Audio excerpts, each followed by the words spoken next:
Thanks for that. I have indeed been on the internet long enough to know that I should unmute myself before I start speaking. I tried to hide behind my inability to do so, and I apologize for lying. My name is Dave Cormier. I work at the Office of Open Learning at the University of Windsor. Um, I have been blogging actually since 2004. My website broke, and I had to reset it from scratch, so it actually goes back a little further.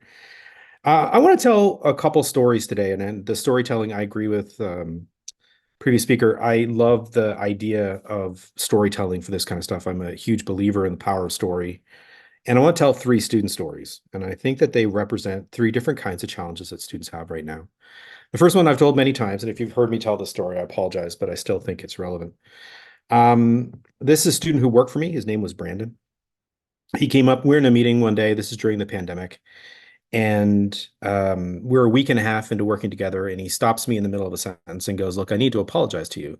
I'm like, in a room, like eight people in the meeting. It's just like you could tell he had a realization. He goes, "I need to apologize." And he goes, I have you've been telling me for and he's doing this sort of like, how somebody's coming out with something they don't quite know how to phrase yet. And he goes, "You've been asking for my opinion now for a week and a half, and I assumed you were lying because no adult has ever asked me a question without already knowing the answer they wanted." And that one line from Brandon actually formed a lot of the sort of key moments of the book that was just shown.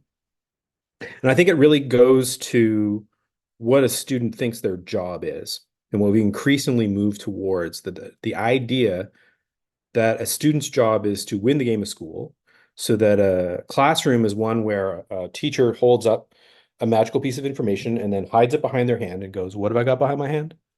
And your job as a student is to discover what's behind the hand. The second story is from my Bachelor of Ed students this term. So I just finished teaching. I teach educational technology to Bachelor of Education students here at the University of Windsor.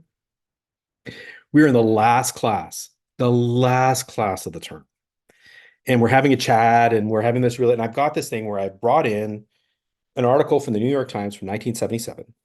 And it says that kids these days are getting sluggish and they're not paying attention in class and they don't know how to play anymore. And they wander around like vapid, like uninterested kids on the school ground. They don't know how to interact with each other because all they do is watch television. And that television has totally impeded students' ability to think and form deep thoughts and whatever else. And obviously, the idea here is to get them to understand that all of these changes have been continuous. And at some level, the current conversation we're having about students and engagement is not new. And that all of these technologies and all these communications, actually, forget about them being technologies. All of these ways that allow us to communicate differently have had a huge impact on the way that kids have been doing stuff. So I hand them this article, and Isabella, who's one of my best students, my favorite students, actually, I don't say best, one of my favorite students in this class, one of those students who's always got a lateral thought, who's always got another way at coming at a conversation. And so she starts reading the article because we're doing it in class.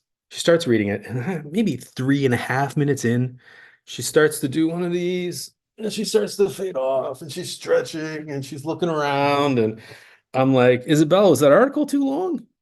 And she goes, "Yeah, too long. Didn't read. I mean, I know what it's there. Like, it's fine."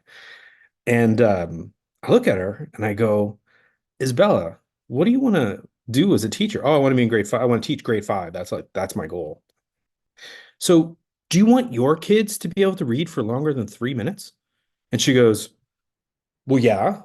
I'm like, "If you can't read for longer than 3 minutes, how are you gonna how are you thinking about that? Like, what does that mean about where we're at in terms of like just culturally where we're at, like this moment?" And about six hands around the room pop up in the air. And one of the young women in my class goes, "I don't even watch the first 25 minutes of a movie anymore. I just can't stand the exposition. So I have to zoom ahead and start from the middle. If I miss anything, if there's anything important, I can just pick it up online." And it just keeps popping around the room, story after story after story of students totally, and I won't say inattention and I won't say lack of attention, I will say different attention. I'll leave the judgments to the listener on this one. But their attention, their idea of attention is fundamentally different than the structures built around them. It's different than the movies they watch. It's different than the books that are out there. It's different than the length of the articles. Their idea of attention is different than those things. And these guys are students who are going to be teachers, right?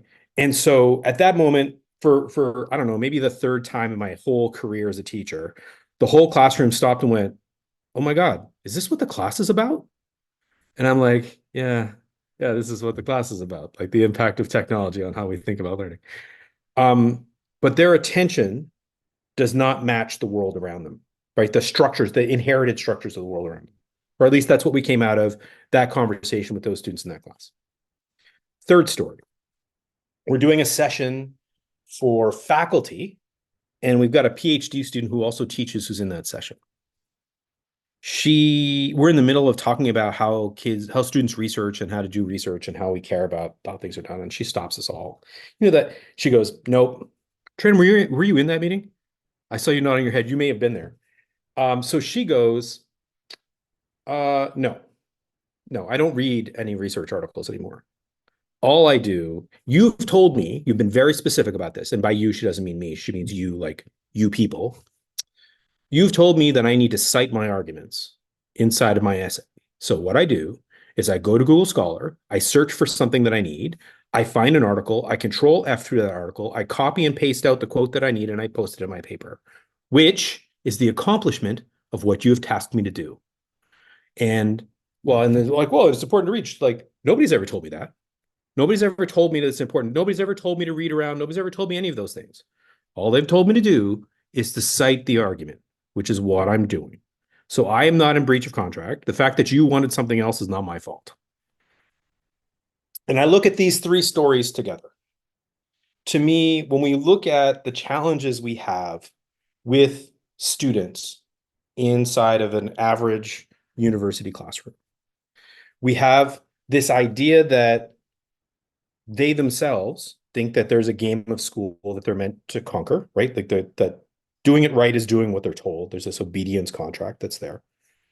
We've got that second piece where you've got students who, can I put it, who don't have the attention out of the box to do the kinds of tasks that we're expecting them to do. And then we have that third piece where the tasks that we've assigned them, things like do an essay, because of the ways the technologies work, they don't need to do any of the work that we're hoping they're doing anymore. So like our structures don't apply to them, right? So then the question becomes, what do we do? So I pitched that I would say three stories and what I'm doing with my syllabus. So I'm just throwing out the sort of things I'm thinking about for next year, because two of those stories are from this year.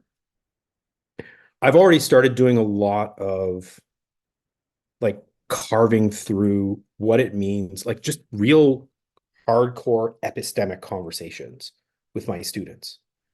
This is what it means to learn something. This is what it means to engage in an academic conversation. This is what it means to care about what someone else said, not for the functional process of taking a quote from it, putting it in, but because this is how, like, the liberal education system for 150 years, universities for 900 years, engagement for 2,500 years, however you want to count it. This is what we're about. And I found that the bits of it I did this year work really well. And I'm hoping that I can do more of that next term. And basically, that's what my course becomes, is not a set curriculum or not a set sort of idea of what they're going to get to, but almost entirely about the process and about why the process matters. So all of my students in that faculty of ed program are going to be in an education system. Let's say they stay in it for 35 years. There's absolutely no way that anything I teach them is going to be valuable to, like, concrete content wise, teach them is going to be valuable to them in 20 years. The only thing I can hand on to them is the process to continue to grow, right? And I still think maybe that makes me antiquated. Maybe it's a reflection of the grayness in this beard, But I still think that the way that we've done knowledge has some relevance to it. I just don't think they have any idea what that relevance is.